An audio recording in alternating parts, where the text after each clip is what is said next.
আসসালামু আলাইকুম। কাছের এবং দূরে যে যেখান থেকে আমার এই পেজ লেটস গ্রো উইথ উজ্জ্বল শুনছেন, সবাইকে শুভেচ্ছা ও অভিনন্দন।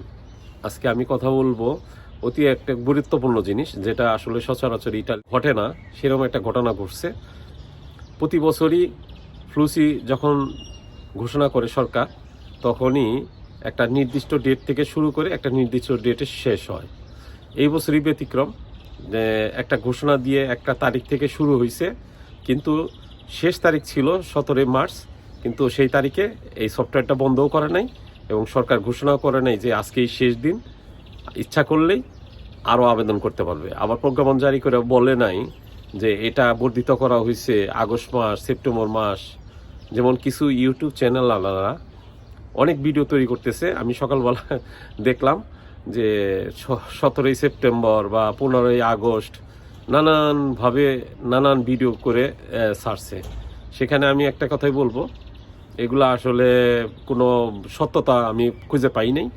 আজকে আমি কয়েকজন যারা ইমিগ্রেন্ট নিয়ে কাজ করে, এই দেশের উকিল, ইমিগ্রেন্ট উকিল, তাদের সাথে কথা বলছি। তারা বলছে এটা বন্ধ যদি সরকার চাইলে আজকেও বন্ধ করতে পারবে, আর চাইলে খোলাও রাখতে পারবে। তবে তাদের বিশ্বাস এখন আর খুব সম্ভবত বন্ধ করবে না, কন্টিনিউ এটা চালু থাকবে।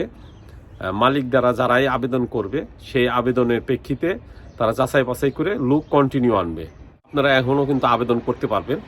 আমি আজকে ইমিগ্রেন্ট উকিলের সাথে কথা বলছি, তাই সে বলছে ইচ্ছা করলে এখনও আবেদন করতে পারবেন। তবে সরকার প্রজ্ঞাপন জারি করে এটা যদি বর্ধিত করে, সেটা হলো সত্যিকারই হলো বর্ধিত করা। তাছাড়া এখন আপনার সফটওয়্যারটা চালু আছে, ইচ্ছা করলে আবেদন করতে পারবেন। কোঠা ছিল 70,000, এখনও কিন্তু কোনো প্রজ্ঞাপন জারি করে নাই যে 70,000 থেকে বাড়িয়ে 1 লাখ করছে, 1.5 লাখ করছে বা 2 লাখ করছে, এরকম কোনো কিছুই উল্লেখ করে নাই। সেই ক্ষেত্রে আবেদন এখনও করা যাবে। ইচ্ছা করলে আপনারা যারা আবেদন করতে চান, স্পিড আইডি দিয়ে, একটা স্পিড আইডি দিয়ে, তারপর ওই যে মালিকের দ্বারা আপনি আবেদন করবেন সেই মালিকের স্পিড আইডি দিয়ে আবেদন করতে হয়।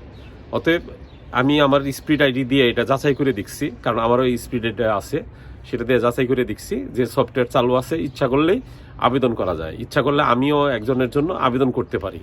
সেক্ষেত্রে যখন দেখবে যে না, আমার একজন মানুষের পালতে হলে বা আনতে হলে একটা নির্দিষ্ট পরিমাণ সরকারের ঘোষণা দিতে হয় যে আমার বছরে ইনকাম এত টাকা, সেক্ষেত্রে আমার কিন্তু অত টাকা ইনকাম নাই। অতএব আমি এটা আবেদন করতেও পারবো না, কারণ এটার মধ্যে আবার পরে ঝামেলাও আছে। যারা আবেদন করবে তাদের আবার একটা ট্যাক্সও আসে, সেই ট্যাক্সটা পরবর্তীতে এটা পরিশোধ করতে হয়।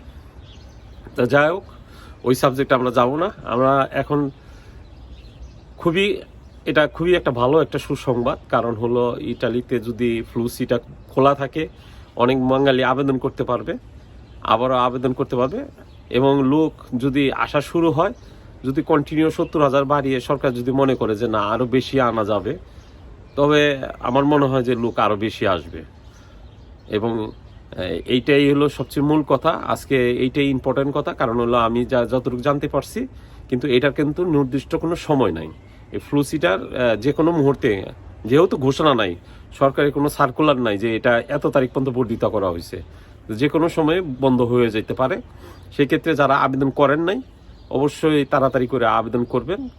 আবেদন করার সাথে সাথে আপনারা একটা রিসিট পাবেন। ইচ্ছা করলে ওইটা কিছুদিন পরে, 10-15 দিন পরে, সেই স্পিড আইডি দিয়ে আপনারা যাচাই করতে পারবেন যে এটা জমা হয়েছে কিনা। পরিশেষে সবাইকে বলবো, এখনও ফ্লুসিতে কাগজ জমা দেওয়া যায়, এটা সত্য। এবং 17 তারিখ বন্ধ হয় নাই, কিন্তু এটা কোনো নির্দিষ্ট ডেট দেয় নাই সরকার যে এত তারিখে সর্বশেষ সময়। ইচ্ছা করলে 1 মাস বর্ধিতও করতে পারে, ইচ্ছা করলে সরকার 1 সপ্তাহের মধ্যে বন্ধ করে দিতে পারে। তো যারা যারা আবেদন করবেন করে ফেলবেন। আমার এই পেজে সকলকে আবারও অনুরোধ করব, আপনারা ইনভাইট করবেন, বন্ধুবান্ধব, আত্মীয় স্বজন যা আছে ইনভাইট করবেন আমার পেজে। শুভেচ্ছা, ভালোবাসা জানাই আমার পেজে সকলকে, এবং সকলকে ধন্যবাদ জানিয়ে এখানেই শেষ করছি। আসসালামু আলাইকুম।